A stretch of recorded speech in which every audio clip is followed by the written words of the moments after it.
Hello everyone, welcome back to my channel. You know what to do, where to join me, where to find the links, everything is down below. I don't want to take too much time because today, for the first time, I have really special guest. Is Andrei Martyanov, who is an expert on Russian military, and I written down here a little intro, Andrei. So if anything they got wrong in this information, please correct me. Sure. You were born in Baku in USSR. You graduated the Kirov Naval Banner Academy, correct? Red Banner Academy, yep. Okay, and you served as an officer on the ships? Yep.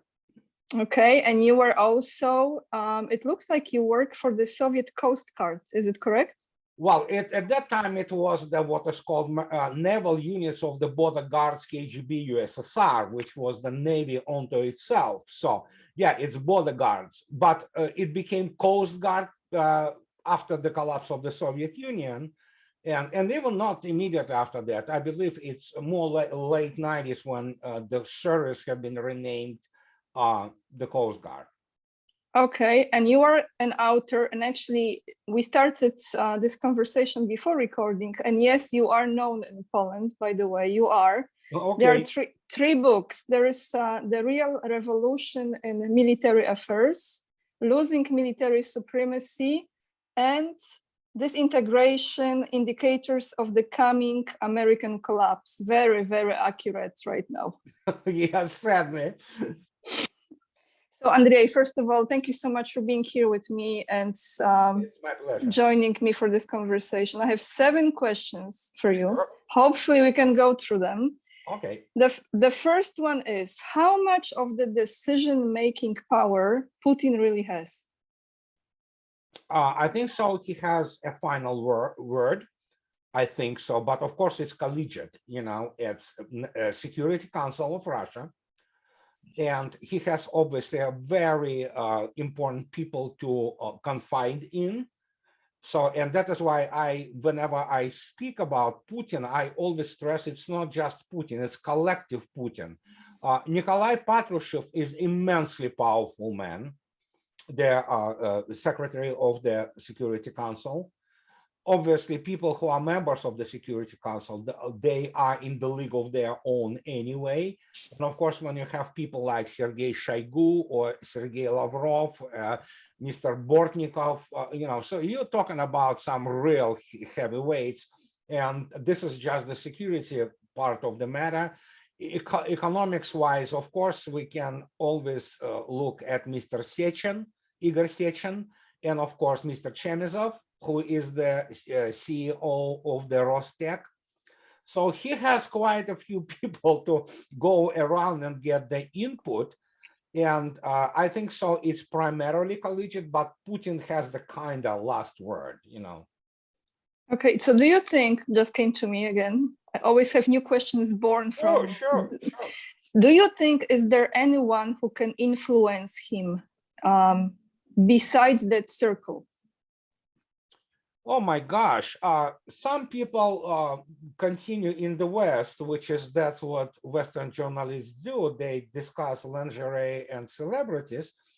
I don't know if it is, as they say, he has his lover and supposedly the mother of his child, Alina Kabayeva. Hey, good for him. She's still a gorgeous woman, you know. So I don't know, but I think so. He is obviously extremely well educated and extremely well settled man in the, so to speak, the system of the power, political power and military power in Russia. And he knows who really matters in their decision making. So, and as I already stated, it's his immediate Security Council and economic advisors who obviously are very important. That's more important than any of his personal influences or desires.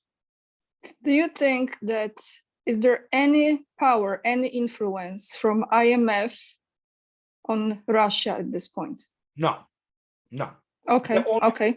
The only influence, if you wish, is the way how Russia decouples itself. So in this particular case, Russia may play tactical game, from what I know, but no. IMF, the same as the World Bank and all that, we have to really keep our sight on the final prize, so to speak, and a final objective. Russia is queening all Western organizations in terms of the institutions. So they will either be disbanded at some point of time, or they will be completely reformed. And to give you example, obviously, it's the United Nations. Everybody in Russia knows that it's utterly corrupt organization. And the same goes for everything else. And when you have in even official media like RIAN, Russian Informational Agency, or TASS, and economic people now, or some American rating, agency or Bloomberg, and people write literally in their, headlines, who cares what they count? They are nobodies, they're just like, they can continue to live in their bubble thinking that their ratings or, mean something. They don't anymore. Increasingly, they don't. It's incredible. Totally different societies, right? Completely. So maybe a strange question, because I kind of know what you will tell me, but I want to still ask this question. Is there any chance, any slight chance, that Russia can lose this war? Let's say collective West will pull in all the possible shenanigans, weapons, action, whatever it will take. Is there any chance that Russia can lose this war at this point in Ukraine? Oh, no, there is always a possibility. The question is, how high is the probability? So there is a possibility I will be sitting here and the brick will fall on my head. It's possible, but how likely it is, obviously, that's another matter. So very unlikely that Russia is going to lose this war. And we have to keep in mind, again, the war is much broader than Ukraine. And again, now it's absolutely clear thing for practically any Russian today that the war is not with Ukraine. Ukraine is just one of the fronts. It is the war against the collective West, against the globalism, and Ukraine is just one of the fronts. And many people still forget. Look at Syria. This was the first time when the West received apart from return of Crimea, but it was Syria which actually for the first time exposed both Western aims, so to speak, but also it was the first serious blow militarily to Western, so to speak, intentions. And yeah, so in this particular case, no, I don't think so. In fact, how can you lose? When you already practically, Russian armed forces are destroying, it's a kind of second goal. The first Ukrainian army was basically obliterated. Primarily, as it's already well-known fact, what Russia fights now is, in some sectors of the front, as people, serious people with the credentials and appropriate reputation report, including the mainstream Russian media, up to 70% of the people on the other side, they are not even Ukrainians. Sadly, I have to say they're from Poland, they're from Romania, there are many French, American, British, and just today there were 40 or 50 POWs taken. It's all over Russian news, French and Belgians. So there you go. That's why that's war with, not with Ukraine per se, it's the war against NATO, pretty much.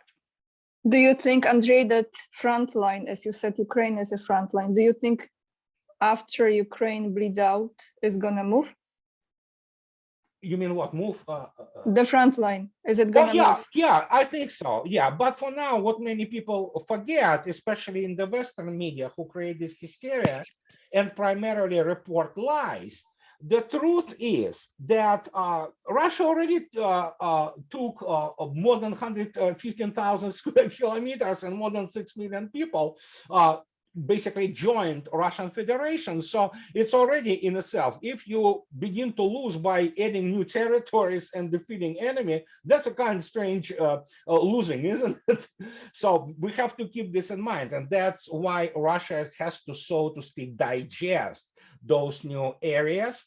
And what is not being reported, of course, is the fact of the immense administrative, legislative, all kinds of other economic activity which is going on those territories right now. So, and once this is kind of settled, which is already kind of settled to a degree, it's kind of first stage of being incorporated to Russia. Yeah, I think so. Once the mobilization, mobilized forces accumulate, we might see the moving of the front lines. So, and where but okay, now what I'm really meant, another country. Oh, you mean that? No, I don't think so, unless, of course, and we have to say it quite, openly, of course, unless Poland or decides to invade Belarus and all that. No, I don't think so. Russia doesn't really need that much of territory, except for what is generally accepted as the coastal areas of Ukraine, to landlock the remaining rump, so to speak, what will be remaining of Ukraine. And as I am on the record, truth is, if Poland, unlike Hungary, for example, would be more predisposed to dialogue, I think so Russia in the long run wouldn't mind Poland taking the what used to be, the Kresy, and not that Russia wants them, but obviously the position of the Polish elites and Polish government is such that they are very bellicose. And in this case, any movement of Poland towards these areas under these circumstances obviously will be viewed as the hostile act. But in reality, I think so tacitly, Kremlin, as well as many Russians, say, hey, Poland wants this Western Ukraine, let them have it, so the less. So Andrei, from your experience and expertise, do you think that, because I know there is such a plan, that the collective West, United States government might use Poland and our sold out politicians to expand this conflict, extend this this conflict? Do you feel it's gonna happen? Do you think there will be more involvement, even more? I know it's already like fully involved, but more. I don't know how to even imagine this from collective West. How this will end? This pretty much is my question. Is this going to go on and on and on, or how this will come to an end? That was the idea.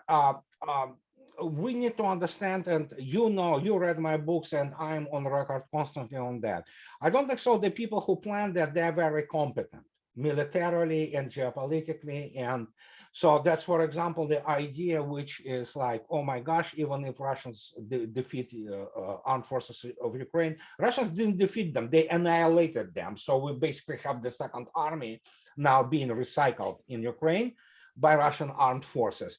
So, but with it, you also, let's face it, I know it sounds horrible, and it is, and I myself is sorry for this state of the affairs, but we're looking right now at the disposal of the primarily generation and the demographics, which would otherwise constitute what was hoped for from the White House, for example, and from NATO. Oh, this, the Afghanistan 2.0 Mujahideen type, no, it's different. And in this particular case, because also they do not understand that there is still quite a significant pro-Russian sentiment in Ukraine. And those people who even say that they are Ukrainians, many of them, as it is well known, they still wait to be, so to speak, liberated. I'm not going to discuss their position on this matter, whether I like it or not, but I doubt there will be much circumstances or conditions for what they hoped for, protracted sabotage and partisan war. It's not going to happen this way. So in this case, pure militarily, in terms of the organized armed forces, NATO doesn't have resources to fight Russia. Simple as that. So how you see this coming to an end, Andrei? So sorry, how it's gonna How end? you see this? Yeah. You know, I hate forecasts, obviously, you know, and I'm also constantly speaking that I'm not Cassandra.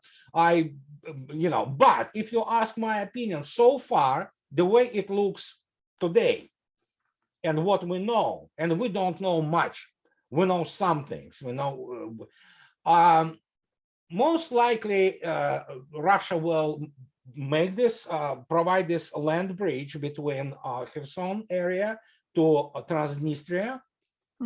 Probably a couple of other oblasts or regions of Ukraine will be, you know, joined to Russia, including obviously Odessa, which is a Russian city by birth. And there will be some rump of a, you know, romp of a country, you know, what's left, Ukraine around Kiev and what have you. And then there will be discussion on how Poland wants to enter, because Russia definitely doesn't want to have anything to do with Lvov and Western Ukraine. So, and that's why many Russian analysts are kind of, you know, terrified in a way when they say, why would Poland want to take this burden on itself? Because it's going to end up very badly for Poland, you know. But hey, if they want it, most likely the end result will be just take it, you know.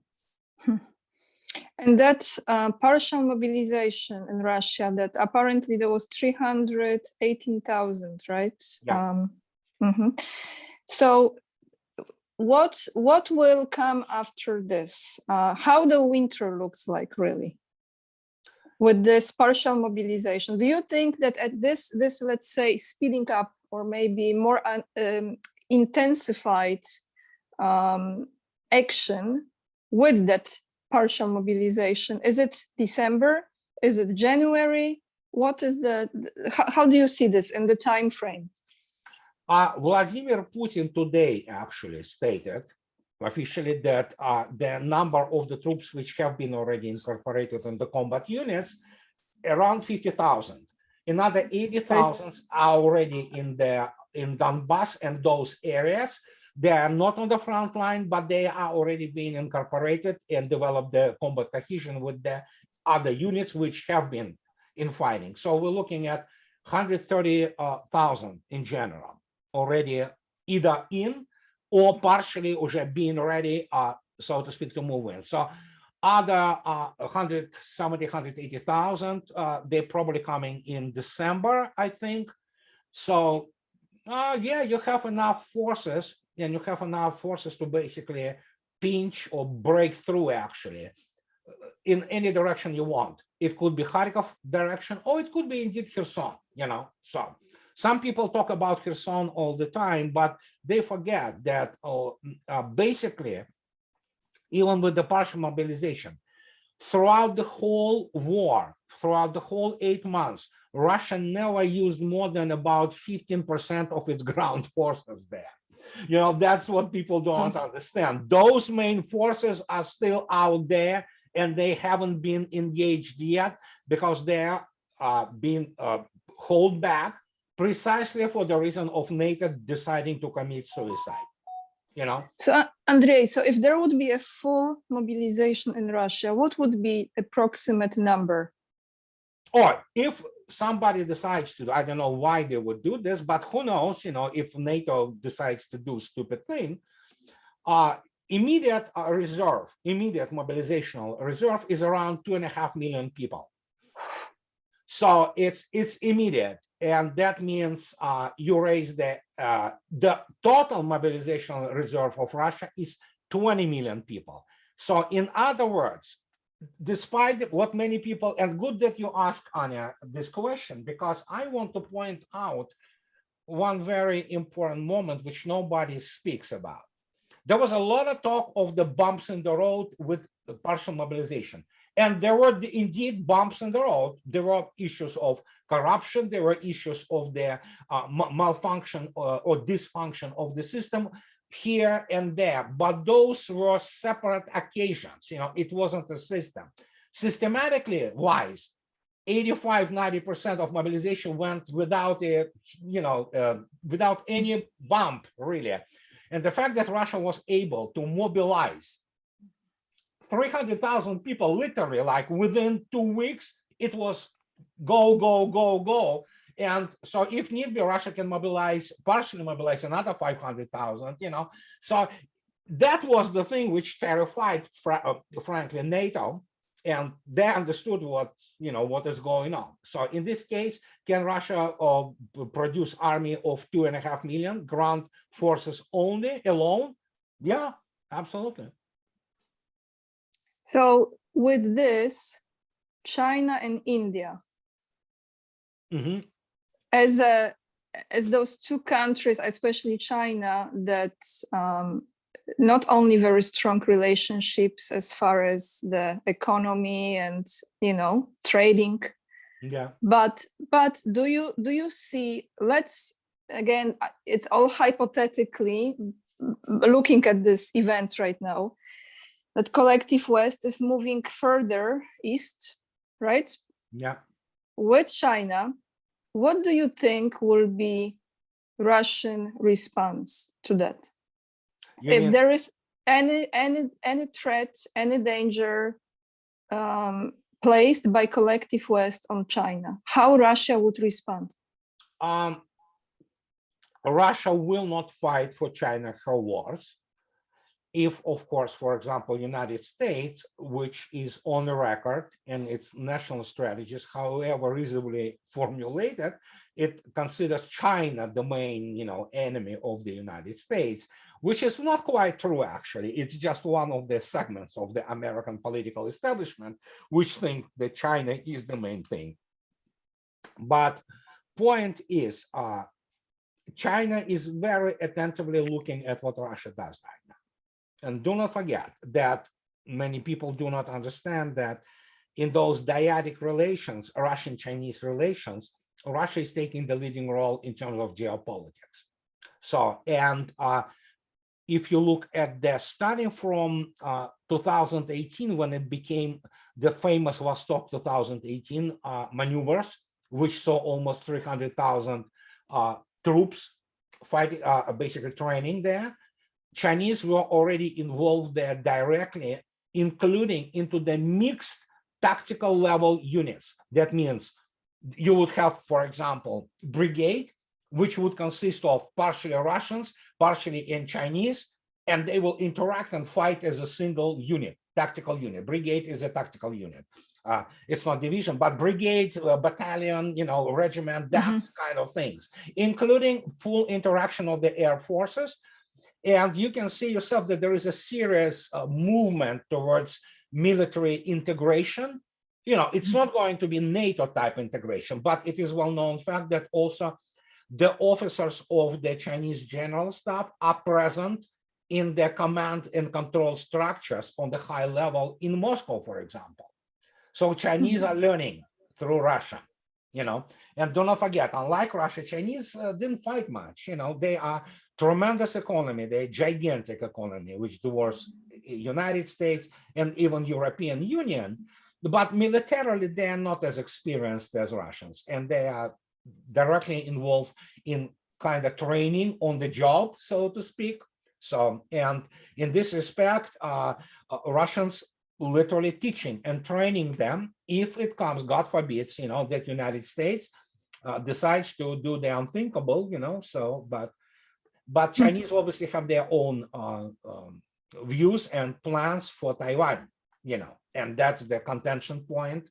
And that's what may, I'm not saying it will, may precipitate a serious conflagration in the Asian Pacific region, so, but Russia will be helping China. Do you think that, like, I had 7 questions, now I have like 27. Do you think that BRICS, as a concept of BRICS, is completely different, and NATO is one thing, falling apart, but still there? Yeah.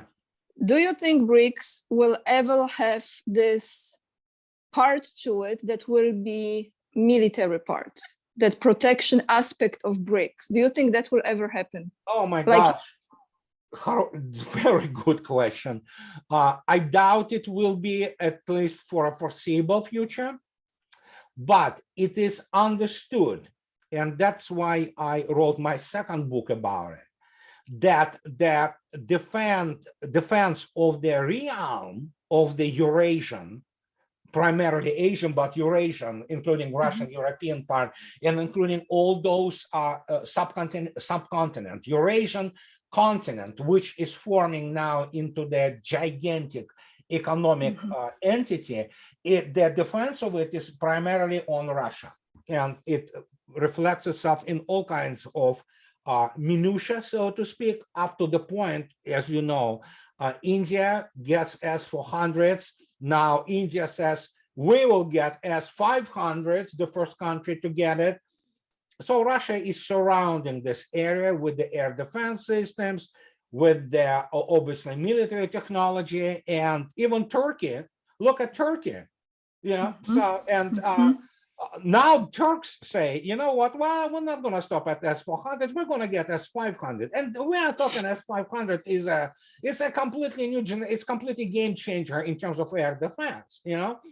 And basically, when you look at this and like, oh, okay, yeah, you can get it, you know. So will there be some kind of, maybe Russia and China, they're already kind of doing this thing together, but I don't see BRICS becoming a military alliance, not yet, at least. So it will be through the financial power. It's economic power primarily, yes. And once you have, it's already an economic monster. Even if you, not talking just about China, which, and Chinese real economy dwarfs United States. It simply dwarfs it. Many people do not understand what the size of the Chinese economy. When I tell people, do you know that China produces 12 times the amount of steel than the United States? You know, people don't comprehend it. China produces 3.5 times more cars than the United States. And Russia produces as much steel as the United States. People, sometimes they cannot grasp how far United States has fallen. And the fact that United States moves a lot of, you know, virtual money means absolutely nothing. If you cannot buy things with those virtual money, how much are they worth, you know?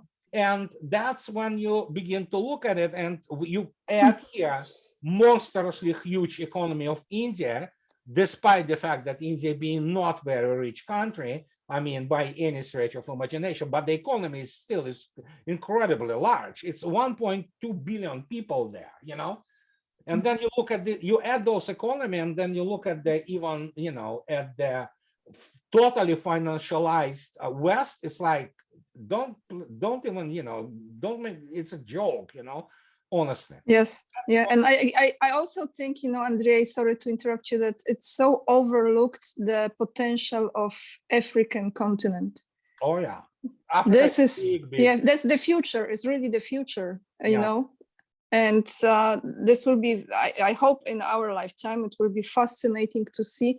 I really want this continent to flourish. Yeah. Because the people were so suppressed and so abused that it's just unbelievable to me. Immensely rich continent, immensely, absolutely, hugely gifted with the minerals and other resources. So China, of course, already making huge inroads. But now, after what we saw in the Central African Republic, with Russia effectively throwing, with the help, of course, of the population, France out of it, you know, and when you have the monuments erected for the Russian volunteers who fight in Africa, look at the Central African, they have the monument to Russian volunteers there, you know, unbelievable, together with the African friends, and they have family, woman and child, and they stand around it, you know, that speaks volumes, believe me. So there you go. Yeah, you know, I remember when Lavrov was on that trip, on that tour. Yeah. And how they were welcoming him there. And yeah, it's, I think most of the African nations, people are really deep, very spiritual people, and they have this strong connection. I'm not talking about those who are, you know, like fanatics and kill one another. But overall, just it's a great culture there, great energy. Oh, There I is a think great frogs, energy yes. there. And Yeah. it was what when there was this Russia held this huge summit with Africa, with African countries. And somebody asked, it is you can find it easily on internet, and they asked, why are you so attached to Russia? And one of those people stated, well, we definitely like West, but these were Russians who talked to us as equals, in this during the Soviet times. This was the only people who didn't look at us, down. They don't look down. Yeah. Yeah. And yeah, I looked today, yesterday, actually, I was looking about some African girl. She's in Rudin, which is a Russian University of the Friendship of People, former Patrice Lumumba University, still operating, still very much alive. And they teach those, doctors, engineers, and lawyers for Africa. So there you go. So. Okay, tomorrow it's a pivotal day in United States. So I would like to know your thoughts. What to expect, in your opinion, from that day? And is there a chance that America will change? Oh my gosh, there is a chance, obviously. But it has to be also a generational chance, and we already voted. We already dropped our ballots, and obviously we didn't vote for Democrats. We didn't even look, so because we just, and you know what? It's lesser of two evils, okay? This is a uniparty in the United States, and especially with the strong liberal interventionist and neocon, so to speak, tendencies. But from what I see from Republicans on the right side, you can see that a lot of rhinos, what is called Republicans in name only, have been called out. So I don't think so we will see United States any more dominant, despite the fact of the United States still, grasping for the last straw, trying to present that it's still hegemon, which is not the case anymore anyway. So, but there are some processes which are deep, which are ongoing right now in the United States, which I can call healthy. So, United States will never be the hegemon, however short the term was, but it still will remain an extremely important country. It still will remain a huge geopolitical player. But United States has to put its house together somehow, and that is a huge, huge undertaking. And it is 50-50 if it succeeds. It might fail at all, then we might see an actual disintegration. But evidently there are some people in the United States who understand. And there you go.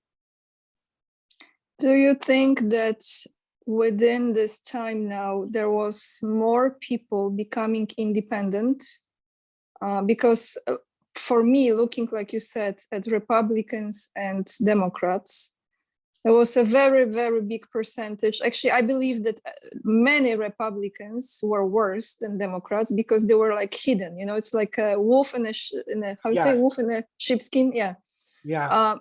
But I think to save United States, in my personal opinion, the regular citizens, if they step into this, if they get involved into this process, they probably can do much, much more because it's more genuine. I agree with you. They can. And one of the positive things, although we have to understand that 30% are still firm believers in the mass media, but there is the development of the alternative media, for example, is crucial. And people getting alternative perspective, and you cannot say anymore that alternatives are not there. They are there, unlike it is in Europe.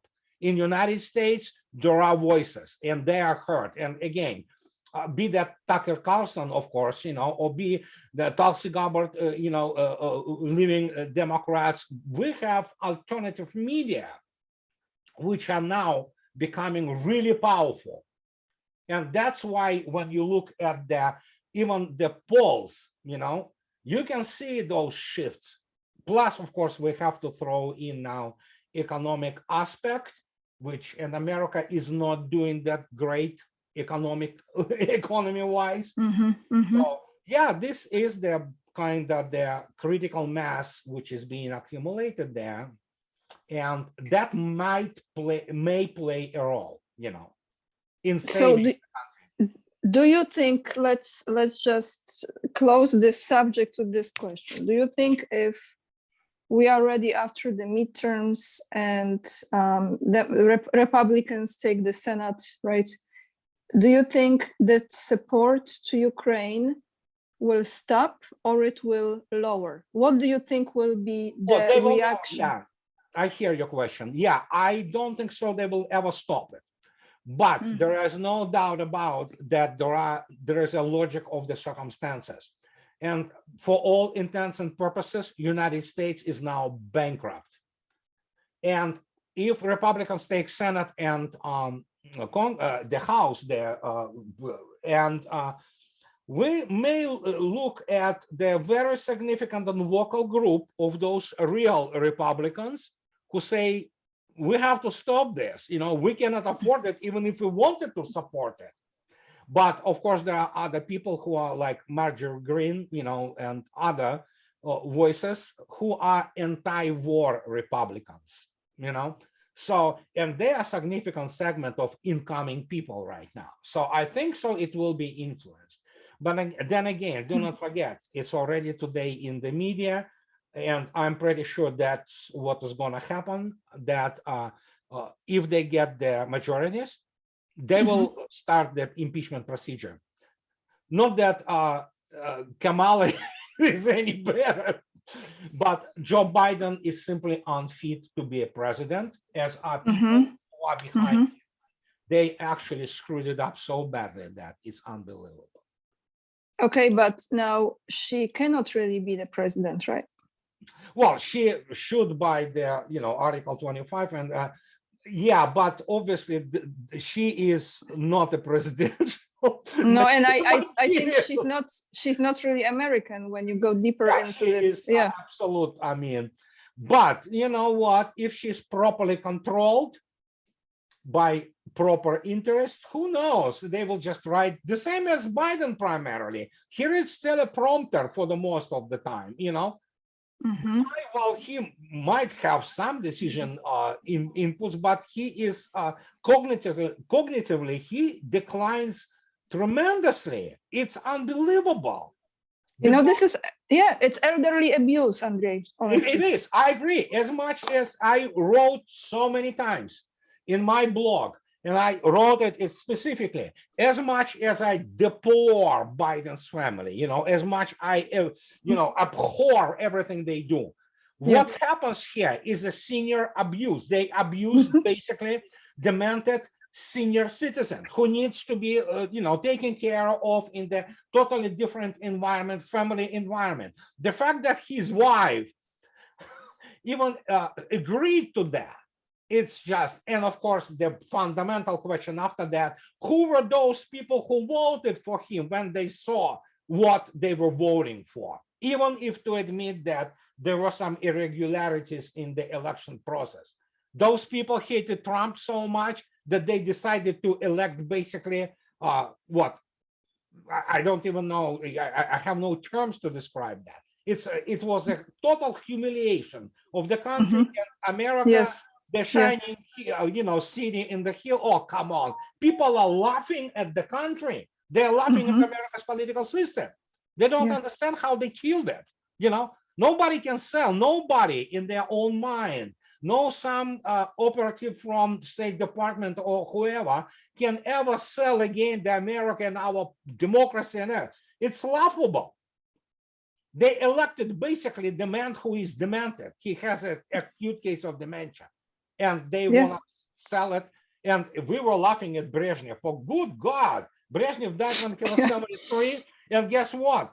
Despite his speech impediment, because he was a real war hero, he was in a bright mind when he died, So, and we're looking at those geriatric Soviet Politburo types. My gosh, they look young, like young kids compared to Nancy Pelosi or Biden, or those are people in their 80s, for crying out. Yeah, it just amazes me, and especially in her position too.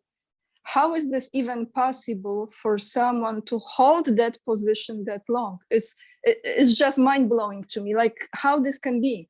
Yeah, yeah. We're looking at the repetition of the Politburo, Soviet Politburo in 80s, you know, before the collapse. You had the obviously old Brezhnev. Well, 73, my gosh, he's a young kid compared to these people. You know, he dies. Then Chernenko comes, who was a very, I mean, then Andropov comes. Then Chernenko comes. You know, they're all dying out. And, you know, and guess what? Then so Gorbachev comes, who is complete moron.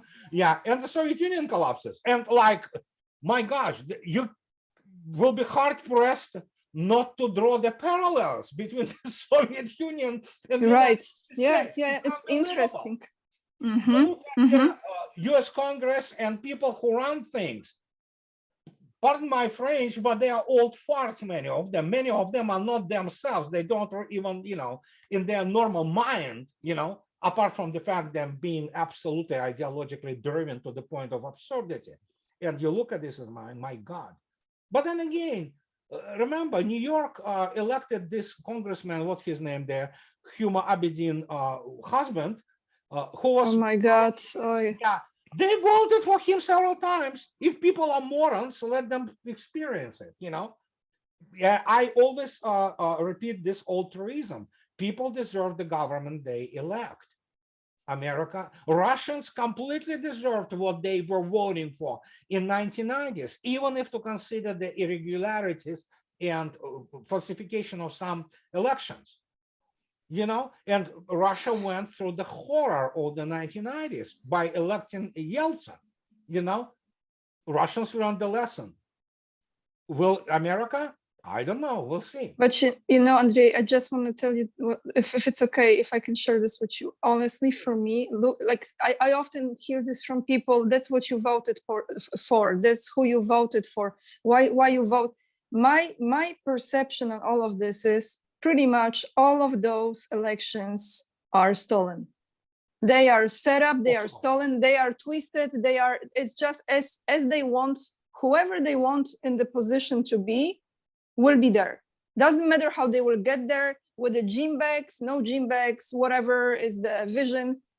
It's just, so I feel like how much power people really have in the voting process, because this is one of the main rights of the citizen to decide who is in charge of the country. You are absolutely correct. And there are no doubt about that the election process is convoluted. But at the same time, I have to tell you one thing. Look at Macron. France is disintegrating, and yet they voted him. And point is, it wasn't a close run like it was with Biden and Trump in 2020. Macron obliterated Marine Le Pen. He just basically thrashed her in the polls. And that means that people in Mélenchon endorsed Macron. And so France, in the end, no matter how you turn it, that separation in polling between Macron and Le Pen was very large. So you cannot really falsify all that. And that was France. And people from France, my friends from France, were telling me that, you know what, it's horrible. They wanted it.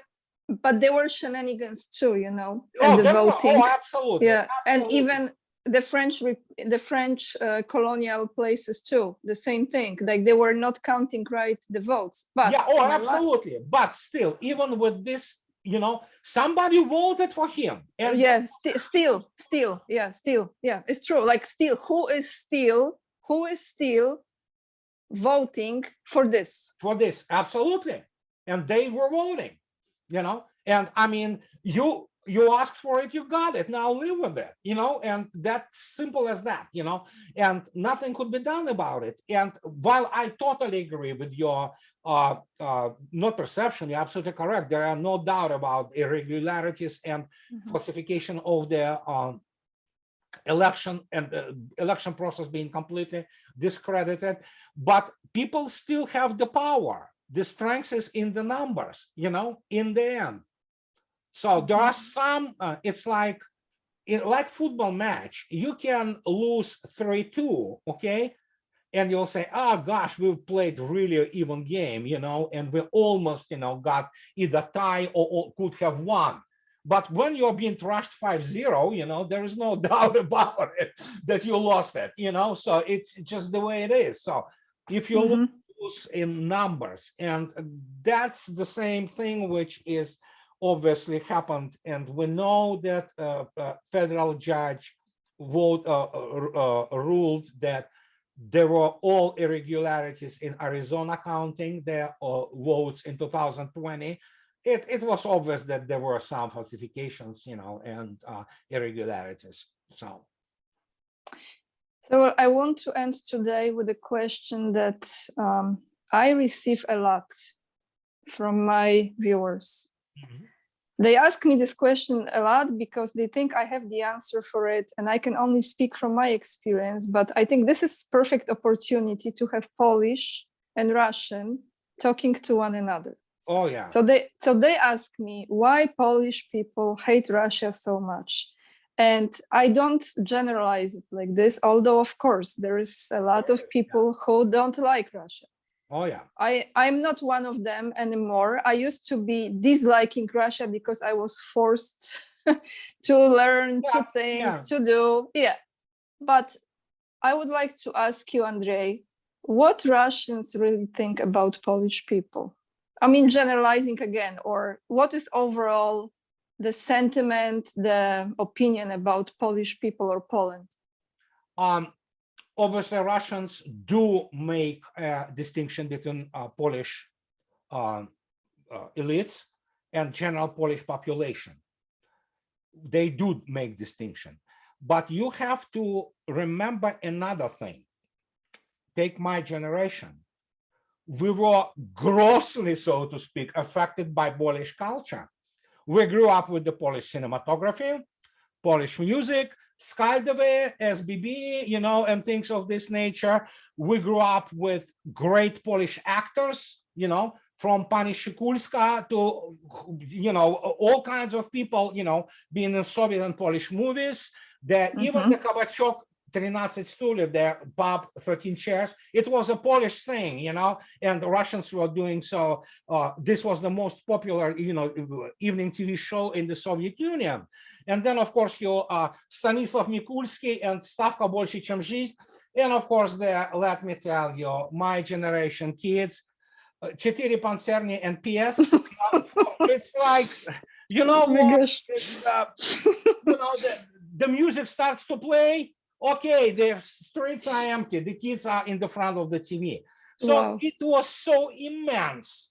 Not to mention the fact that even you have to remember, Soviet Navy, practically 80% of the Soviet Navy amphibious component, amphibious landing ships, from small one to large ones, guess where they were done? In Gdansk, they were made in Poland. Modern, at that time, all these three beautiful, two of them still survive and still serve, combat training ships of Soviet Navy, Perikop, Smolny, Poland, made in Poland, to get in my naval academy, that is the funniest thing, for our discotheques, in 80s, so we had this double turntable. It was from Unitra, it was Polish, and to get Unitra, Polish electronics was big deal. And so you look at this, the impact was colossal, to say. And then, of course, your suddenly has this flip, the switch, and then you have people coming up and basically saying that, yeah, Russians are, and bad people. And but even today, Russians make a difference. And the funniest thing, while there was still the air traffic between United States and Russia, you would get on the Airflot flight, for example, from New York, because you have to, I fly from Seattle, usually we fly from Seattle to New York, JFK. You would sit on the Airfloat flight, and Boeing 777, they are large planes, okay? They are 400 passengers. So at least 100 of them would be Polish. They would fly to Moscow because it was much cheaper. You know, they fly from New York to Moscow, then they fly to Warsaw, you know? And yeah, there is a Polish culture which Russians love, you know, no doubt about it. But don't you think, Andrei, I'm looking at all of this. What fun you're saying, because I grew up watching Cheburashka and, you know, okay, Krakadilgiena, etc. Yep. So Shipuklak, okay. Yeah. Anyway.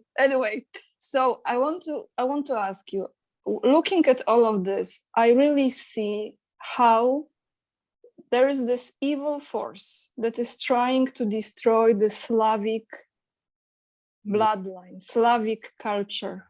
Yeah. And I see how Poland became Americanized. Yeah, it did. You know, and the traditions that, you know, like the Halloween, we never had this before when I was growing up. Now, you know, the St. Valentine's Day, all of those things that are not really part of the Polish culture. Yeah. Because I think ultimately, if Polish and Russian come together, we have much more in common. Oh, absolutely. There's absolutely. And there is another thing, you know, about that Poland was served as the ram against Russia right now. That's what it was designed to do. And they deindustrialized Poland, they financialized it primarily. And now when there are things with those privileged loans and grants from EU are over, time to pay back. And it's gonna definitely create a huge issues. And that's the other thing, the paradox. As I already stated, when the sanctions started unfolding, I said, you know what, Hungary is going to be a very rich country. The reason because they maintain this energy connection with Russia, apart from huge economic thing. And it's we were talking about it with a number of people and say, you know what, this was supposed to be Poland actually, you know, to make it like, I mean, living by being, but, you know, they decided they were Americanized. There is a huge, obviously, Polish diaspora in the United States. And I always, I have it, I can send it to you. Famous article from United States News and World Report in 1997 on the extension of NATO, why Clinton was coerced. And the article is called, I can send you JPEG later, it's scanned. It's called Don't Ignore Poles and the Poles, because obviously Eastern European communities in the United States were the ones who Clinton needed to be elected. And there are huge Polish and Hungarian and Romanian diaspora in Chicago, you know, things like that. Yep. More than in Warsaw used to be, yes. Actually, the population, Polish population, sorry, was more in Chicago than in Warsaw alone. Yep. Yeah. True. And, yep. And he needed those voices, and he needed those, you know, guess what? How could you how did he get them? Oh, he said, yeah, we'll extend NATO, you know, and the extension he did. And obviously that created the appropriate reaction in Russia, even during Yeltsin's times. But then, of course, and again, we have to keep this in mind always, that obviously Yeltsin, whatever we say, but when people say, oh yeah, Yeltsin retired, you know, he decided to go in the, you know, into retirement in 1999, and Vladimir Putin, you know, he called him. No, the situation with Serbia and the rape of Yugoslavia by NATO created such conditions that there are all indications now that basically Yeltsin was forced out from power, you know, and this is when we got Vladimir Putin. And he became the prime minister, and eventually he became the heir, but it wasn't up to Yeltsin at that time. He was told, you get this guy and get promoted. So who put Putin in power then? Oh, it's not a secret. It's Siloviki. What is the power? Basically, power element, power component. Obviously, it's the intelligence services. It's former FSB. Of course, there are many people from military who were behind that. So that's the people from are called Siloviki, from power bloc, and they were the ones who took the responsibility for the country. And you can see now the results today. So they essentially saved the country from disintegrating. Okay, Andrei, it's fascinating talking to you. Seriously, like I'm so glad we connected. Oh, one more question. Oh, please, please. Maybe this is just, you know, I'm overthinking, or it's like, I don't like the word conspiracy, but let's use it here. Is there any even possibility or chance that Putin could be having some talks with the collective West that no one knows about? Like they are arranging something that no one knows, and then on the let's say on the screen, another movie is playing. Undeniably so. In fact, Jake Sullivan confirmed it. Of course, he confirmed the existence of those back channels, but believe me, read his statement a couple of days ago, you know, when he's admitted that, yeah, we have talks. And the last, I will be making video today about it. The last few days are actually astonishing. When now Washington Post, which is, of course, it's not media, it's basically propaganda outlet, the same as New York Slimes, as they call it. New York toilet paper, yeah. And they begin to drop those things that, oh yeah, there are some back channels discussions. Oh yeah, they're discussing how not to, you know, escalate. And now suddenly Washington Post says, oh yeah, Biden administration says, at least for the PR, that Ukraine has to say that it's open to negotiation. It's like, wow, what happened? You know, so obviously it's partially driven by the midterms, but there are obviously back channels, and not everybody among those people who are represented, though those back channels are as stupid as people who run foreign policy in Biden administration. So there are still some middle level people, you know, left who are basically the caretakers, and it a lot depends on how they approach it. And that is why when they say, oh, Jack Sullivan went and, you know, warned the Russians, you know, he is a boy compared to Nikolai Patrushev, this, you know, Jake Sullivan boy. He cannot warn on anything. They go there trying to hammer out the deal. And that explains the strategy of Russia in Ukraine right now. Many people don't understand. Wars are not fought for just military, you know, every war is fought for the political and economic objectives. The military itself, blowing stuff, you know, missiles, armies, and everything, that merely means to an end.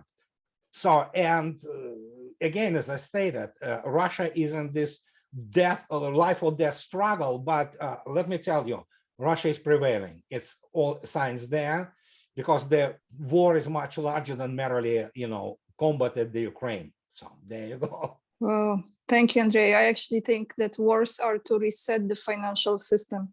Oh yeah, every war. Oh yeah, economic system. The way, and you read my last book. The way the system set up, crisis is systemic. You cannot maintain this. Dollar is hollowed out. It's not supported by anything. Another matter that, for example, Russia doesn't want to break dollar. She can't do it immediately. Russia wanted from the get-go. From the get-go, she wanted the soft landing. Nobody needs, you know, world suffering from horrendous, you know, hunger, you know, famine, dislocation, wars, and everything. Nobody, except for people in the United States who are in charge of the financial system, who have zero qualifications for any kind of the military strategic thinking or how the real economy works. You cannot explain to American or European banker that your money worth nothing unless you have supported by the real economy. And that's it. You know, they thought that money can create money. They cannot. They can create inflation, then hyperinflation, and then we have what we have today. And this is just the start. And it's supported by debt. That's all it is. That's the only thing. That exactly. And I'm not the one who discovered great mind, great economic mind, Michael Hudson, brilliant economist. His Super Imperialism is a must-read book. And then, of course, Killing the Host. It's all about that. It's just absolute brilliant economic mind and views. And, it's almost self-evident by now for anybody who there. Andrei, yeah. Tell me where people can find you before we end this conversation today, how they can follow you, how they can learn from you. Oh, I have my, this stupid moniker of mine I had to take many years ago, Smoothie X12. I have the channel. I have the channel on YouTube, Yes. Link will be down below. You have your blog. You have your blog as well. Yeah, that's pretty much what I do. I blog and do the videos. I don't have any social media accounts. I don't have Twitter, let alone Facebook. I'm not, kind of, how to say it, give credence to these things. I think so. It's absolutely ridiculous. So just my blog, my books, and my video. That's it. And I will attach the books down below. The best way to purchase the books, what's your preference? What is the best way? Amazon is fine. They can go directly. They can go directly to my publisher, Clarity Press, my wonderful people who publish me. So, and they can purchase it from them, so it's perfect. Perfect. And they can buy you coffee, right? What is the way to support? They can buy coffee. Yeah, it's in my channel, it's in my YouTube channel. They have my Patreon. Oh yeah, I have Patreon though. Yeah. Yes. That's my wonderful sponsors who allow me to do what I do. I never thought I would become that. If anybody was 30 years ago, 35 more like that, while I was serving, say, oh, you're going to be living in the United States and do what you do today, I would be saying, are you freaking crazy? This is complete nuts. Well, here we are, so there you go. But I really, really appreciate you coming on today and sharing your expertise and your thoughts and your opinions, because it is important, and I hope that you will be my frequent guest as well. Oh, anytime, Anya. It's my pleasure. It's my pleasure. Thank you. Okay, thank you. Thank you so much. And thank you everyone for watching. Every link to find Andrei Martyanov you will find down below this video. Thank you.